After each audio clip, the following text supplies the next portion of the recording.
எடுத்து சுடுதண்ணியை காய வச்சு கருப்பட்டி இருக்குல்ல, அந்த கருப்பட்டியை கொஞ்சம் போட்டு கலக்கி குடிச்சிடணும்.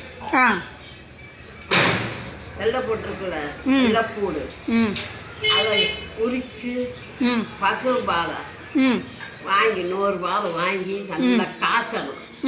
காய்ச்சி அந்த உரித்து வச்சுருக்கோம்ல பூடு, அதை அதில் போடணும். போட்டு 2 நேரம் 3 நேரம் வச்சு வைக்காத இருந்தாலும் அதை சாப்பிடலாம்.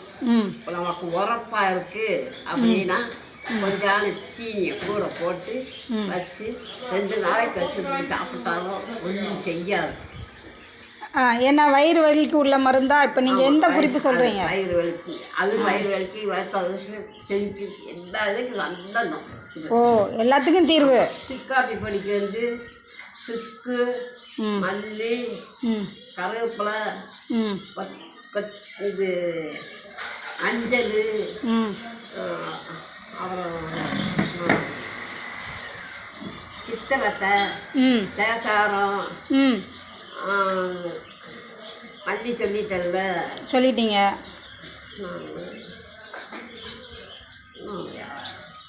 சித்திரத்தை மல்லி சொல்லி 5 வகையா 6 வகையா சித்திரத்தை, தேசாரம், சுக்கு, மல்லி, மஞ்சள், துளசி, கருவேப்பிலை எல்லாம் காய வச்சு பொடியாக்கி வச்சுக்கிட்டு சுடுதண்ணியில் கொஞ்சம் கொஞ்சம் போட்டு கலக்கி குடிக்கலாம். அப்படி இல்லைன்னா கஷாயமாக போட்டு குடிக்கலாம். அது எல்லா வைத்தியத்துக்கும் நல்லா கேட்கும். எது எதுக்குன்னு தெளிவாக சொல்லுங்கள். எல்லா வைத்தியத்துக்குன்னா எதுக்கு தெளிவாக சொல்லுங்கள். கேட்கும். நான் இந்த இதுகளை தான் நான் வச்சுக்கிறேன்.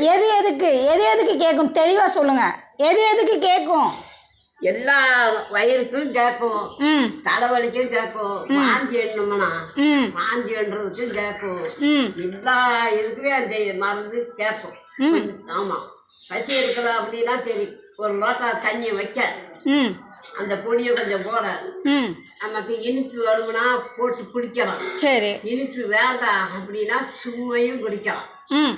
குடித்தா எல்லா தலைவலிக்கு, வாந்தி எடுத்து, வயிறு பசிக்காமல் இருக்கலாம், செமிக்காமல் இருக்கலாம்.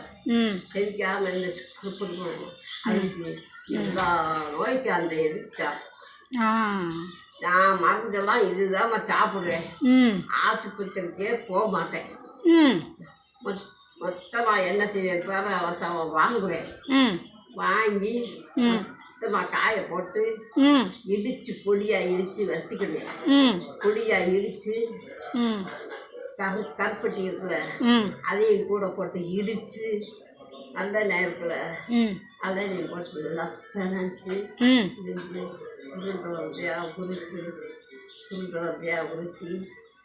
தண்ணி உருண்டையாக உருட்டணும். உருட்டி வச்சு காலையில் எந்திக்கணும். காலையில் உறங்கி முடிச்சு எந்திக்கங்க. அந்த உருண்டையை ஒன்று அடித்து வாயில் போட்டு சாப்பிட முந்தி ராத்திரிக்கும் அதே போல் தண்ணி உருண்டையை எடுத்து வாயில் போட்டு சாப்பிட்டு கேப்பிட்டு படுக்க போவேன். அதை எடுத்து வாயில் போட்டு படுத்தா காலையில் இருக்கிற நேரம் வலிக்காது, காலு வலிக்காது, தலை சுத்தாது, எந்த பிரச்சனையுமே இருக்காது. பார்த்தீங்களா? எனக்கு மருந்து. நான் அதுக்கு மேலே மருந்து சாப்பிட மாட்டேன். பேர காலத்துக்கு எனக்கு அந்த மருந்து தான் கொடுப்பாங்க. நானாக இருந்தாலும் ஒத்தையில் நானாக இருந்தாலும் அதை 10 மணி செஞ்சு எங்கள் அப்பா எனக்கு சொல்லி கொடுத்தாரு. எங்கள் அப்பா சொல்லி கொடுத்த போல நான் செஞ்சு சாப்பிடுக்கிறேன். சரி, அதுபோல் நம்ம குழம்பு வைக்கிறோம்ல, வெள்ளைப்பூடு குழம்பு. வெள்ளைப்பூடு குழம்புக்கு சீரகம், கடுகு, மிளகு வச்சு நல்லா அரைப்போம். அரைச்சி வெள்ளைப்பூடை உரிச்சு வச்சுருக்கோம். கத்திரிக்காய் இருக்குல்ல, கத்திரிக்காயை நல்லா பொடியை அறுத்து அதை எதையும் வெள்ளைப்பூடு குழம்பு இந்த அரைச்சி வச்சுருக்கோம்ல, அதை போட்டு காய்ச்சி சாப்பிட்டோம்னா கருவாடை சேர்க்குறவங்க கூட போட்டுக்கிடுவாங்க. கருவாடை சேர்க்காதவங்க சும்மா வச்சு சாப்பிடுவாங்க. என் பேத்திக்கு பக்குவம் அதுதான். நான் வந்து அது சொல்லிடுவான், வெள்ளைப்பொடி குழம்பு வச்சு கொடுத்தேன், அரைச்சி கொடுத்தேன். இது வந்து இந்த மசாலா பொடியில் அரைச்சி கொடுத்துருவாங்க. நாங்கள் அப்படி காட்ட மாட்டோம்.